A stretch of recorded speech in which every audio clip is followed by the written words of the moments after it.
Hey, yeah, it's Jar, and, I'm gonna try to re-record this video. I had a problem with it before, but, at any rate, maybe I was supposed to redo it. I don't know. Um, in the video, you mentioned Buddha being a collective, manifestation of many different selves or energies or something to that degree, like a single node expressive of a collective consciousness. Um, this reminded me very much of Daniel Pinchbeck in 2012 when he mentioned, towards the end of his book, he actually goes on a trip where he thinks he transmits a signal or a transmission from Quetzalcoatl. And it's crazy. It sounds, some things kind of sound interesting, at least interesting. Um, he mentions that Quetzalcoatl is not this single entity, but rather a manifestation, a culmination of many different energies, thoughts, ideas, processes that make up the universe, make up Earth, and are manifesting now and presently in the moment to transmit a message to the world about changes and all this. Despite the message, the description in the message was very interesting. And it doesn't necessarily go against what as you mentioned in Buddhism, they say there is ultimately no self. Well, I mean, it makes sense with the concept of emptiness that there is no self. We are we only exist in relation to something else. There is no inherent being. What makes me is a collection of many different things: my biology, my memory, the past, the food I eat, the people I talk to.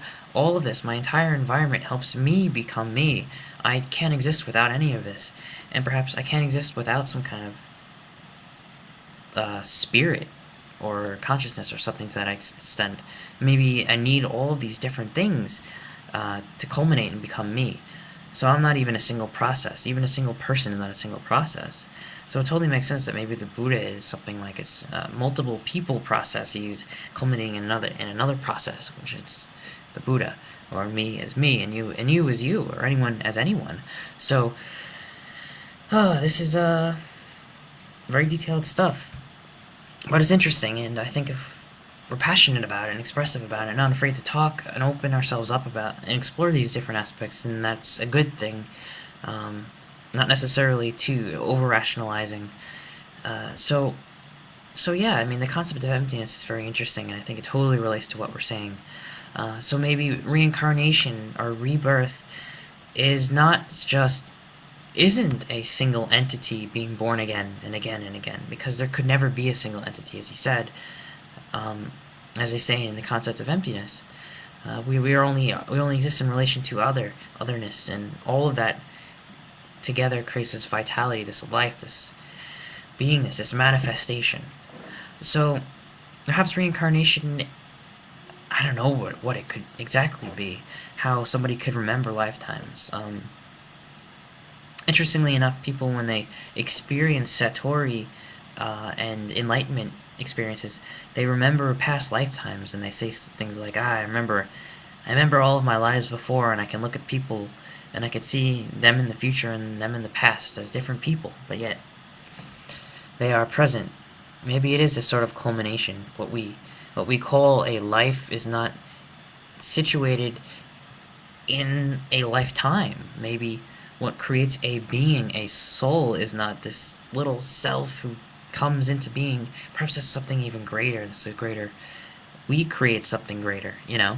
And as you mentioned in your video, we create um, the future for people. Perhaps we also create a soul, which is just many different things working together, creating each other, which I think is very fascinating, because that sort of redefines the notion of a soul or a self to not be this inherent me, but to be all of these different things that come together in, like an ecosystem that creates a forest. Perhaps we are sort of this diverse, homogeneous, or not homogeneous, heterogeneous mixture of different lifetimes, experiences, memories that create us. And yet, we're just this simple consciousness, this simple I amness. And then even that falls away. So, I mean, all of this is very interesting. It implies evolution, it implies growth, it implies interconnection and interdependence.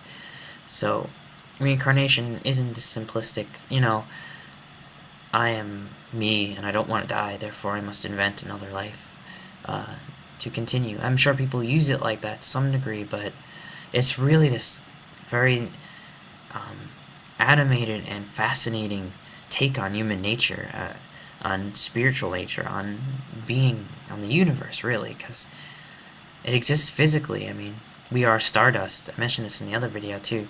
We're stardust. We're atoms and molecules, and the only way we could have existed is if supernovas were exploding and creating iron and different components that we need in order for life to exist.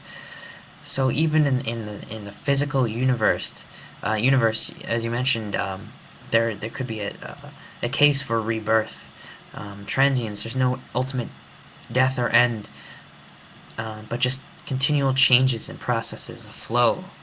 And perhaps this is physical, perhaps this is spiritual and mental, and all of these culminate and it creates this beautiful interrelated physical world and non-physical world, scientific and spiritual, and those words converge to create a greater meaning and a very evolved sense of who we are and what the universe is. So, yeah, that came out of nowhere. So perhaps this wasn't all conjecture, perhaps it was. But thank you for listening, and also very, very much thank you for replying.